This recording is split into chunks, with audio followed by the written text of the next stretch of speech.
안녕하세요, 홍 작가입니다. 아이 교육에 관심이 많은 부모님들은 우리 아이는 언제부터 스터디 플래너를 써야 할까요? 라는 궁금증이 있는 경우가 많습니다. 제가 온라인 초등 교육 플랫폼 꾸구에서 초등 아이들 교육을 하면서 느낀 건 일단 5학년, 6학년은 남학생이든 여학생이든 충분히 시작할 만하다라는 것입니다. 약간 고민이 있는 학년이 4학년인데요. 아무래도 여학생들이 남학생들보다 플래너에 익숙한 것 같았습니다. 확실히 좀 빠르더라고요. 여학생들은 일반적으로 가르쳐준 대로 성실히 쓰는 편입니다. 그러다 보니 작성한 플래너를 보면서 조언해 줄 것도 많죠. 그런데 남학생들은 달랐습니다. 가르쳐준 대로 쓰기보다는 자기 나름대로 변형하는 경우도 있고 꾸준히 쓰는 면에서도 약간 부족한 느낌입니다. 물론 다 그렇다는 건 아니고요. 강사 입장에서 확률적으로 볼 때 여학생이 조금 더 빠르고 수월한 것 같다는 느낌이죠.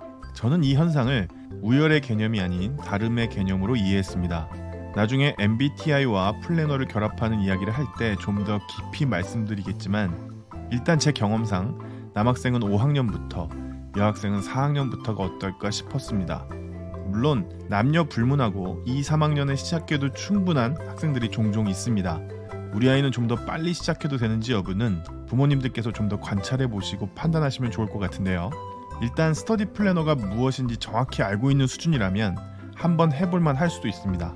참고로 저는 제 딸아이에게 일체 플래너의 풀자도 꺼내지 않고 있습니다. 애가 아직 3학년이기도 하고요. 자칫하면 아이에게 강요가 될 수 있다고 판단되어서 굉장히 조심스럽기도 합니다. 물론 마음속에서는 당장이라도 플래너를 가르치고 싶다는 유혹이 꿈틀거리죠. 하지만 꾹 참고 있습니다.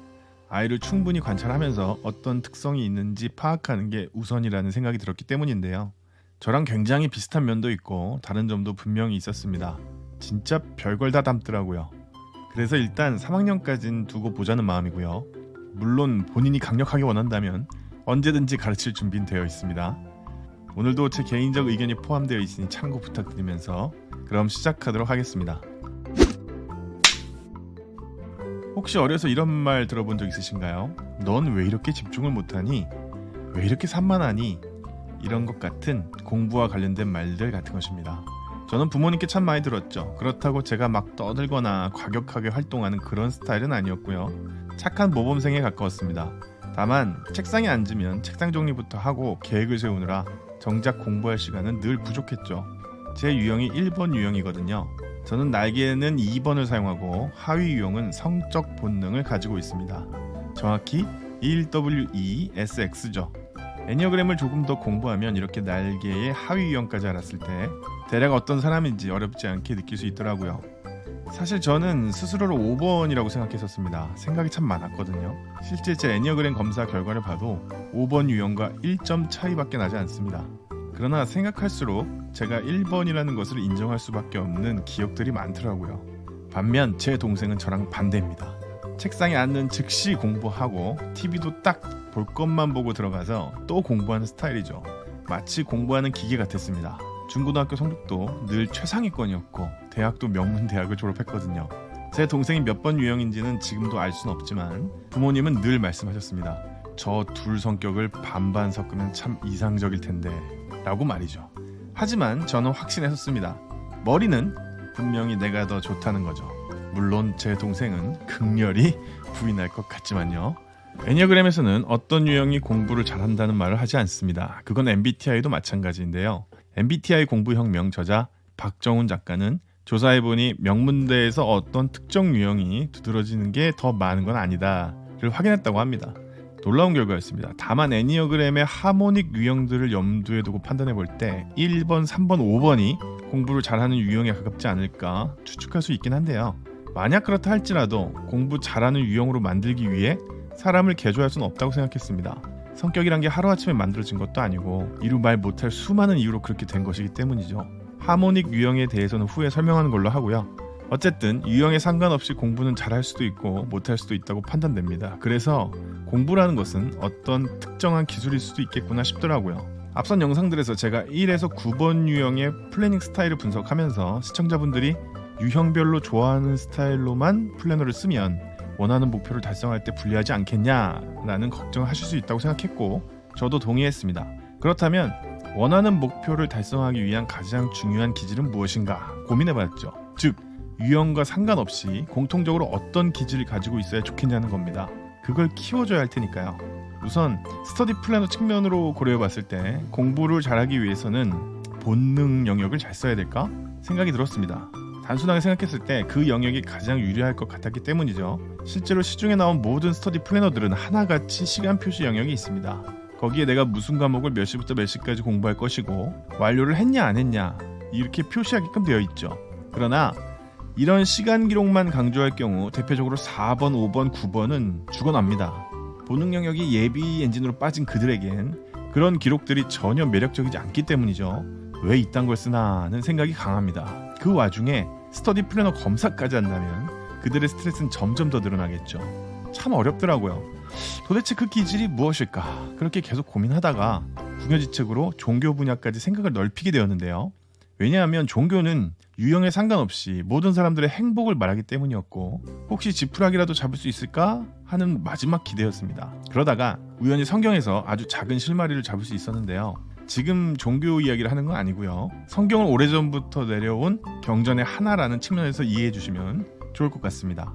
저는 개인적으로 기독교의 대표적인 성경 구절로 항상 기뻐하라, 쉬지 말고 기도하라, 범사에 감사하라를 꼽습니다. 왠지 좀 깔끔하고 심플해서 쉽게 외울 수도 있더라고요. 그런데 이 세 문장을 화면처럼 세로로 배치해보면 전반부와 후반부로 나눌 수 있습니다. 즉 전반부는 항상 쉬지 말고 범사에고 후반부는 기뻐하라, 기도하라, 감사하라로 말이죠. 그런데 좀 신기한 게 눈에 들어온 게 전반부입니다. 전반부의 모든 단어는 후반부의 어떤 단어와 결합해도 비교적 자연스럽게 어울렸기 때문이죠. 즉 항상 기도하라, 쉬지 말고 기도하라, 범사에 기도하라 이렇게 말입니다. 말 되잖아요.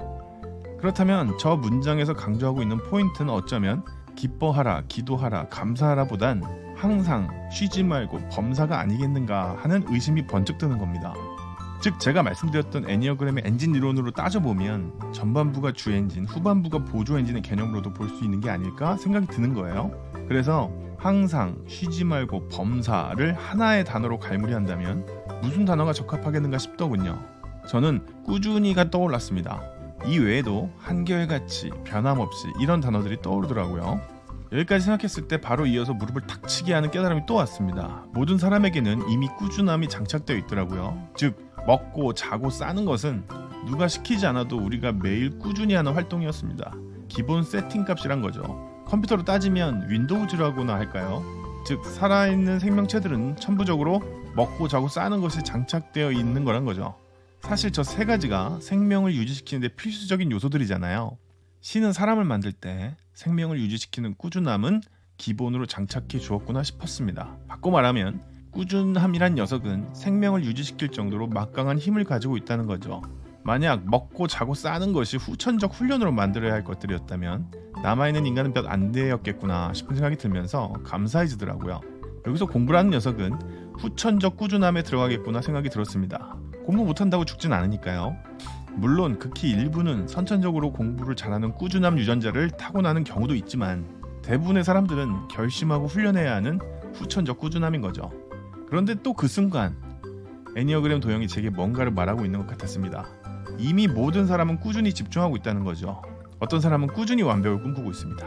어떤 이는 다른 사람을 도와줄 생각을 꾸준히 하고 있고 그 옆에 사람은 오직 성공만 꾸준히 생각하고 있습니다. 또 어떤 사람은 나 자신에 대해 꾸준히 고민하고 있죠. 그 바로 옆에 있는 사람은 학문과 진리에 대한 고민을 꾸준히 하고 있으며 어떤 사람은 꾸준히 불안해하고 있었습니다. 그 옆에는 꾸준히 재미있는 것을 찾고 있는 사람이 있고 그 옆은 오직 승리를 꾸준히 생각하는 사람이 있었으며 마지막으로 꾸준히 좀 자고 싶어하는 사람이 있었죠. 결국 모든 유형에 상관없이 공통적으로 이미 가지고 있는 기질은 꾸준함이었고 아이러니하게도 제가 찾던 가장 중요한 그 기질도 꾸준함이었다는 걸 알게 되었습니다. 공부를 잘하는 어떤 특별한 기질을 찾아서 키워줘야 할 것이 아니라 이미 가장 중요한 꾸준함이라는 기질은 모두 기본 세팅으로 장착되어 있었던 거죠. 애니어그램 도형은 처음부터 그것을 이야기해주고 있었던 겁니다. 다만 제가 알아보지 못한 거죠. 부모님은 제게 집중을 못한다고 산만하다고 말씀하셨지만 알고 보면 저는 완벽한 공부 환경을 만들기 위해 꾸준히 고민했던 겁니다. 그 때문에 정작 공부 자체에 들인 시간이 별로 없게 되었지만 제겐 그보다 완벽한 공부 환경이 더 중요했었죠. 분명히 그것도 꾸준함이잖아요. 저는 절대 집중을 못하는 게 아니었고 산만한 건 더더욱 아니었습니다. 만약 누군가 그때의 나에게 현수야 너무 완벽할 필요 없단다. 이제 충분히 완벽하게 준비되었으니 일단 공부 자체에 집중해보렴. 이렇게 조언해 주었거나 내 스스로가 그 사실을 깨달았다면 어땠을까 생각해봤습니다. 아쉽더라고요. 오늘도 대한민국 어딘가에는 그때의 홍현수처럼 완벽한 공부 환경을 만들기 위해 꾸준히 집중하고 있는 학생이 있을 거라고 생각합니다. 기질이 그럴 테니까요. 어쩌면 저같이 부모님께 선생님께 지적받고 괴로워하고 있을 수도 있겠죠. 더 나아가 우리나라의 많은 학생들이 자기가 가장 중요하다고 여기는 그 어떤 것을 위해 그때의 홍현수처럼 공부와는 크게 관련 없는 꾸준함을 가지고 있을 겁니다. 어떤 친구는 공부보단 나 자신과의 대화에 몰두하고 있을 것이고 반대로 어떤 친구는 학문의 진정한 본질을 찾기 위해 식음을 전폐하고 공부하고 있을지도 모르죠. 시험 점수 따위는 전혀 중요하지 않을 겁니다. 그래서 공부를 잘하기 위한 핵심은 꾸준함의 방향성을 잘 잡는 거 아니겠냐는 생각이 들었습니다. 모든 유형이 가지고 있는 꾸준함을 공부 쪽으로 방향을 틀어주는 거죠. 그것이 스터디 플래너가 해야 할 임무라 생각이 들었습니다. 유형마다 스터디 플래너 쓰는 방법이 모두 다르듯 공부하는 방법도 분명 다를 겁니다. 어떤 학생은 혼자 하는 공부가 체질에 맞고 반대로 함께 공부하는 게 맞는 학생이 있겠죠. 어떤 학생은 기출문제 중심으로 공부하는 게 훨씬 공부가 잘 되고 어떤 학생은 기초 문제부터 차분히 풀어나가는 게 맞는 학생이 있을 것입니다. 결국 나한테 맞는 공부 방법은 내가 찾아야 하고 그러려면 꾸준히 공부해봐야 알겠죠. 그걸 꾸준히 스터디 플래너를 써보면서 함께 찾아보면 좋겠다는 마음입니다. 사실 저도 부모가 되어보니 알겠더라고요. 부모가 자녀에게 바라는 건 단순히 공부만 잘하는 게 아니라는 거죠. 제 부모님도 그런 마음이 아니었을까 싶습니다. 단순히 공부 잘하라는 그 수준을 뛰어넘더라고요. 물론 공부도 잘하면 좋겠지만 평소 공부하는 태도를 보면 내 아이가 앞으로 어떻게 험난한 세상을 헤쳐나갈 것인지 어느 정도 느껴지기도 하고요. 아이의 성실성이나 기발함도 엿볼 수 있었습니다. 솔직히 저는 공부는 좀 못해도 된다고 생각합니다. 옛날처럼 명문대 나온다고 성공한 시대도 아니니까요. 다만 제 아이에게 바라는 것은 스스로 자기가 무엇을 좋아하는지 깊이 고민했으면 좋겠습니다. 그래서 자기가 잘할 수 있는 일을 찾고 힘차게 잘 먹고 잘 살았으면 좋겠습니다. 그리고 공부라는 굴레에 갇히지 않았으면 좋겠습니다. 이를테면 영어를 공부하는 게 아니라 외국어를 익히고 세계를 무대로 살아갔으면 하는 바람이죠. 애니어그램은 분명히 알려주고 있었습니다. 꾸준하지 않은 사람은 없다는 거죠. 그래서 양육자인 우리가 해야 할 것은 그 꾸준함의 방향을 잘 잡아주는 게 아닐까 생각을 하게 됩니다. 그렇다면 그걸 어떻게 할 수 있느냐? 그게 앞으로 제가 영상을 통해 풀어나가야 할 주제라고 생각하고 있고요. 오늘은 여기까지입니다. 다음 시간에는 애니어그램의 다음 단계인 혼이비언 구분법으로 찾아뵙도록 할게요. 구독, 좋아요, 알림 설정 부탁드리고요. 안녕히 계세요.